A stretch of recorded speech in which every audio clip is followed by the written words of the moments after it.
NASA का Artemis mission, चांद पर वापसी। Hey guys, welcome back to our channel. आज हम बात करेंगे एक ऐसे मिशन की जो स्पेस एक्सप्लोरेशन की दुनिया को एक नई दिशा देने वाला है। हाँ, मैं बात कर रहा हूं नासा के आर्टेमिस मिशन की, जो हमें फिर से चांद पर ले जा रहा है। तो चलिए आज समझते हैं नासा के इस ग्राउंड ब्रेकिंग आर्टेमिस मिशन के बारे में स्टेप बाय स्टेप, और देखते हैं कि ये मिशन हमें भविष्य में कहां ले जाता है।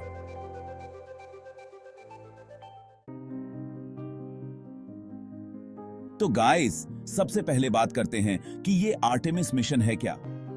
ये नासा का एक सुपर एम्बिशियस प्रोग्राम है जो हमें फिर से मून पर ले जाने के लिए डिजाइन किया गया है। और हाँ, नाम भी कमाल है, आर्टेमिस।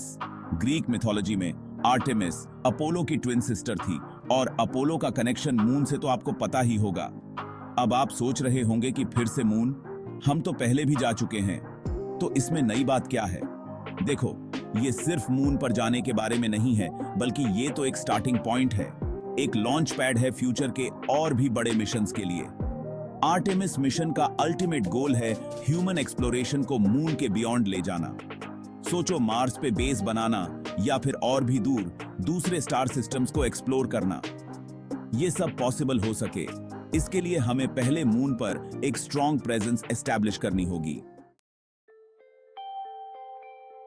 अब बात करते हैं कि यह मिशन एक्चुअली कैसे कंप्लीट होगा।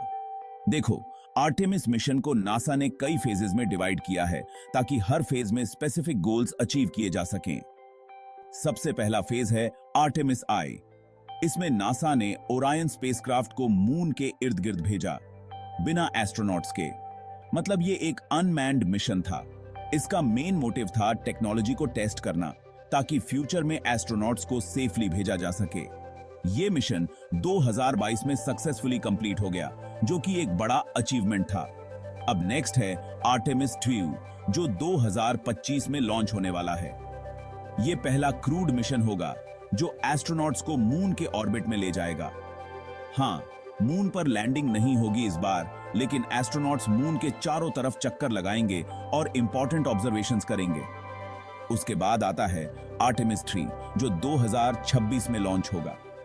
ये मिशन हिस्ट्री में अपना नाम गोल्डन लेटर्स में लिखवाने वाला है, क्योंकि इसमें पहली बार एक वुमन और एक पर्सन ऑफ कलर मून पर लैंड करेंगे। इमेजिन करो, कितना इंस्पायरिंग मोमेंट होगा ये।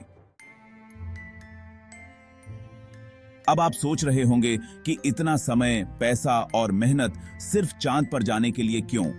क्या ये सब वाजिब है? तो चलिए आज मैं आपको बताता हूं कि आर्टेमिस मिशन क्यों महत्वपूर्ण है, न सिर्फ भारत के लिए बल्कि पूरे विश्व के लिए। देखिए, आर्टेमिस मिशन सिर्फ चांद के लिए नहीं है, ये तो एक आधारशिला है भविष्य के और भी बड़े मिशनों के लिए, जैसे कि मार्स एक्सप्लोरेशन। मार्स पर जाने के लिए हमें पहले चांद पर अभ्यास करना होगा, तकनीकें विकसित करनी होंगी और अनुभव प्राप्त करना होगा।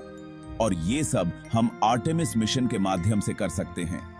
चांद पर हम long duration space travel, radiation shielding और रिसोर्स यूटिलाइजेशन जैसे चुनौतियों का सामना कर सकते हैं, और ये अनुभव हमें मार्स मिशन के लिए अमूल्य साबित होगा। चांद के साउथ पोल पर हमें वाटर आइस मिलने की उम्मीद है, जो भविष्य के मिशनों के लिए एक महत्वपूर्ण संसाधन साबित हो सकता है। Chapter 5, technology future. हाय, अब बात करते हैं कुछ टेक्निकल चीजों की। आर्टेमिस मिशन के लिए नासा ने कुछ नेक्स्ट लेवल टेक्नोलॉजी डेवलप की है, जो देखने में जितनी एक्साइटिंग है उतनी ही कॉम्प्लेक्स भी। सबसे पहले बात करते हैं ओरायन स्पेसक्राफ्ट की। ये वो स्पेसक्राफ्ट है जो एस्ट्रोनॉट्स को मून तक ले जाएगा और सेफली वापस भी लाएगा। ये स्पेसक्राफ्ट स्पेशली डिजाइन किया गया है लॉन्ग ड्यूरेशन स्पेस ट्रैवल के लिए, और इसमें एस्ट्रोनॉट्स के लिए life support systems, radiation shielding और इमरजेंसी एस्केप सिस्टम्स जैसे फीचर्स हैं। उसके बाद आता है space launch system, SLS rocket. ये दुनिया का सबसे पावरफुल रॉकेट है, जो आर्टेमिस के लिए एस्ट्रोनॉट्स और कार्गो को स्पेस में ले जाने के लिए यूज किया जाएगा। ये रॉकेट इतना पावरफुल है कि ये 26 मेट्रिक टन पेलोड को मून तक ले जा सकता है। और फाइनली बात करते हैं लूनर गेटवे की। ये एक स्पेस स्टेशन होगा जो मून के ऑर्बिट में परमानेंटली रहेगा और फ्यूचर मिशंस के लिए एक बेस कैंप की तरह काम करेगा। चैप्टर 6, एक नई सोच।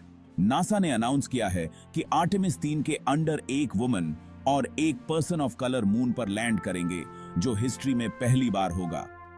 ये माइलस्टोन स्पेस एक्सप्लोरेशन के नैरेटिव को और ज्यादा इंक्लूसिव बनाता है और फ्यूचर जनरेशंस को इंस्पायर करता है कि वो अपने ड्रीम्स को परस्यू करें, चाहे वो कितने भी बड़े क्यों ना हो। स्पेस एक्सप्लोरेशन में डाइवर्सिटी होना बहुत इंपॉर्टेंट है, क्योंकि अलग अलग बैकग्राउंड से आने वाले लोग अलग अलग पर्सपेक्टिव्स लाते हैं, जो प्रॉब्लम सॉल्व करने में और इनोवेशंस करने में हेल्पफुल होता है। चैप्टर 7, चैलेंजेस मुश्किल। हाय क्या हाय।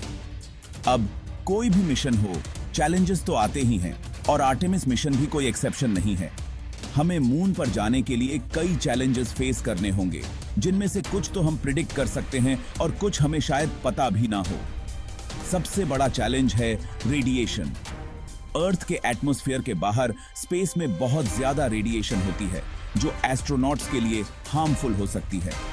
इसलिए नासा ने ओरायन स्पेसक्राफ्ट में स्पेशल रेडिएशन शील्डिंग डिजाइन किया है, जो एस्ट्रोनॉट्स को रेडिएशन से प्रोटेक्ट करेगा। दूसरा चैलेंज है मून का हार्श एनवायरनमेंट। मून पर एटमॉस्फेयर नहीं है, जिसके चलते टेम्परेचर एक्सट्रीम्स होते हैं। दिन में टेम्परेचर 177 डिग्री सेल्सियस तक पहुंच सकता है, जबकि रात में 183 डिग्री सेल्सियस तक गिर सकता है। इसके अलावा मून की सरफेस पर माइक्रो मीटियोरॉइड्स और सोलर फ्लेयर्स का भी खतरा बना रहता है। तीसरा चैलेंज है long duration space travel. Moon पर जाने और वापस आने में काफी टाइम लगता है और एस्ट्रोनॉट्स को इतने लंबे टाइम तक स्पेस में रहना होगा। Chapter 7, Artemis 4 and beyond future.